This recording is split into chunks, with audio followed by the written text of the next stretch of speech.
क्या खूबसूरत पंक्तियाँ आज सुबह सुबह कहीं से घूमते हुए मेरे पास आई। न था कुछ तो खुदा था, न होता कुछ तो खुदा होता।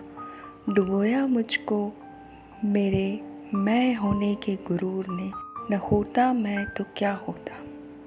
नमस्कार, प्रणाम, सत श्री अकाल, सलाम वालेकुम। आज मैं फिर से एक रियल स्टोरी लेके आपके साथ हाजिर हूँ गायत्री। जैसे आप सब जानते हैं, अभी कोरोना बहुत ज़्यादा सेकंड वेव में हमें हर्ट करके गया। उसी में एक बहुत बड़े इंडस्ट्रियलिस्ट थे जिनको कोविड हुआ, जिनकी पूरी फैमिली को एक्चुअली कोविड हुआ। बट द पॉइंट इज़ कि उनको सांस लेने में दिक्कत होने लगी and he was searching bed. उन्होंने काफ़ी कोशिश की, उनकी पूरी फैमिली ने काफ़ी कोशिश की। इवन उन्होंने डॉक्टर को ये तक बोल दिया कि यार जितने पैसे लेने हैं ले लो, मेरी पूरी प्रॉपर्टी ले लो, मेरा पूरा पैसा ले लो, मैं सब देने को तैयार हूँ, मुझे बेड दे दो, वेंटिलेटर दे दो। बट डॉक्टर्स, हॉस्पिटल्स जब बेड खाली होंगे तभी तो दिलाएंगे। सबकी जान डॉक्टर्स के लिए तो एक समान है। अगर आप कितने भी पैसे दे दो, बेड या वेंटिलेटर खाली नहीं होगा तो नहीं मिलेगा। ये आप सब जानते हैं कि कितना मुश्किल दौर था वो। बेड या वेंटिलेटर ना मिलने की वजह से कितने लोगों ने अपनी जानें गंवाई। तो ये इंडस्ट्रियलिस्ट भी इन्हीं लोगों में से एक थे। ऑक्सीजन लेवल कम होता जा रहा था, परिवार की चिंता बढ़ती जा रही थी। हर कोई यही सोच रहा था कि क्या कहाँ से बेड अरेंज किया जाए। बहुत कोशिशों के बाद दूसरे किसी शहर में उनको कहीं एक बेड मिला।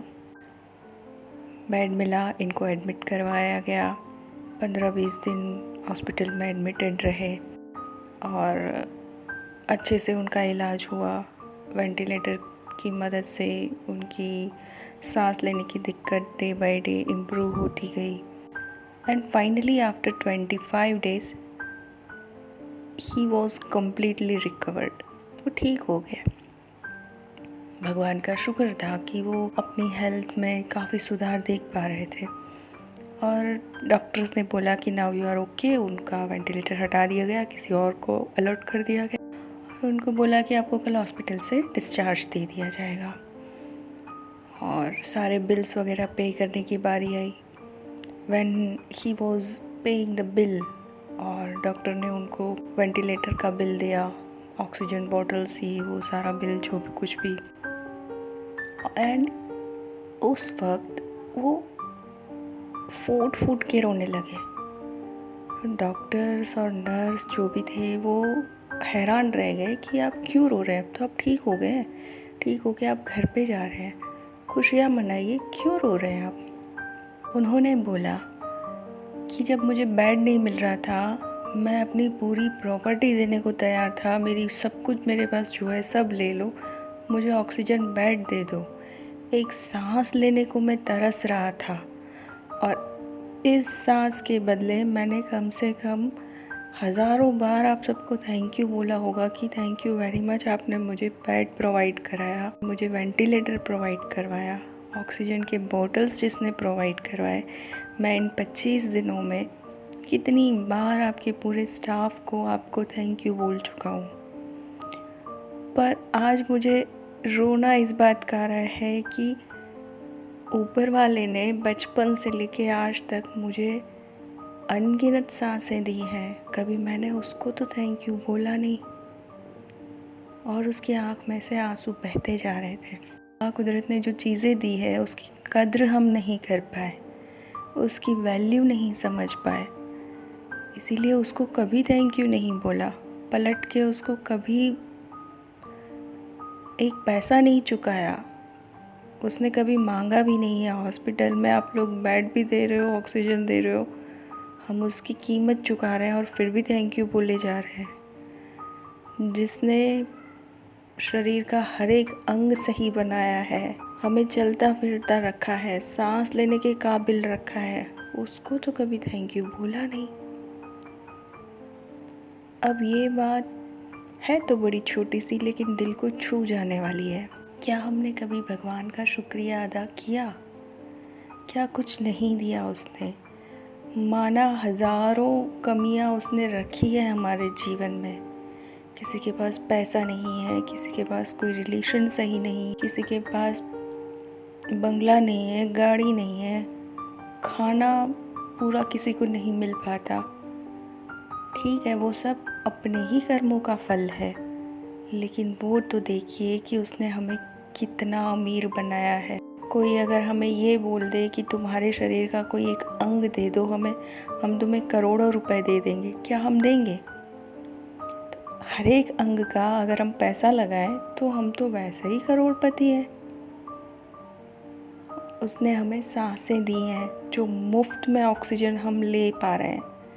ज़रा काउंट कीजिएगा, बचपन से लेके आज तक कितनी सांसें ली, कितने ऑक्सीजन के बॉटल्स खाली किए, कितनी बार शुक्रिया बोला। और जिनको बेड मिला होगा, ऑक्सीजन के बॉटल्स मिले होंगे, जिनकी जान बच गई होगी, तो उनको जिसने ऑक्सीजन दिलाया होगा, उन्होंने कितनी बार उस बंदे को थैंक यू बोला होगा। अभी जिन पे बीती होगी वो अच्छे से समझ सक रहे होंगे कि मैं क्या बोल रही हूँ।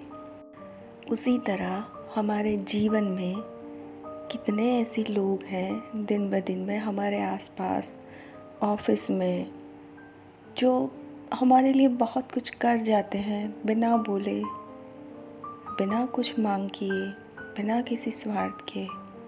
क्या हमने उनको कभी थैंक यू बोला?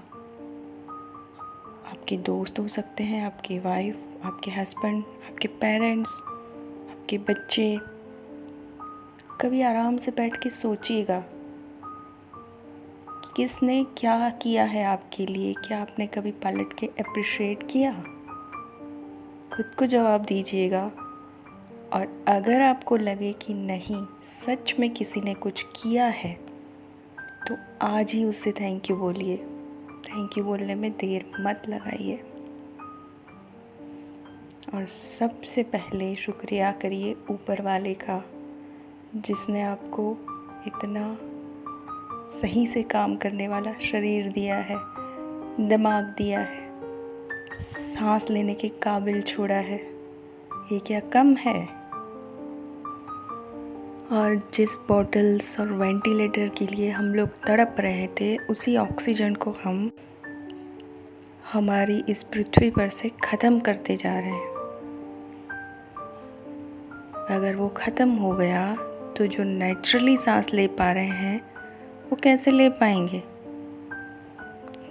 ज़रा गौर फरमाइएगा इस बात पे भी।